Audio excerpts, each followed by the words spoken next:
Magandang araw, ako si Jelena, ang kurong taga-isla. At ngayon ay ako ay magluluto nitong shell. Hindi ko alam ang pangalan nito pero pari ko masarap talaga ito, lalo na sa luto. Pagkatapos yung pakuluan, ayan na nga yung laman ng shell.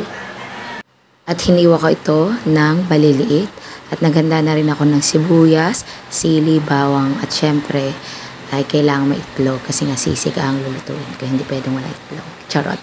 At yan nga ako ay nagkisa na ng bawang, sibuyas. Nilagay ko na itong hiniwa kong shell. Halo-halo lang. Yan, halo-halo-halo.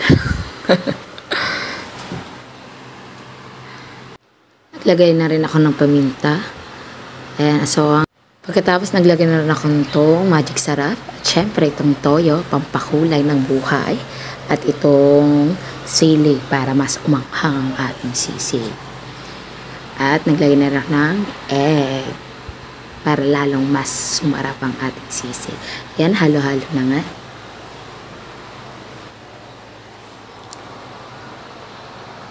At luto na ang ating sisig.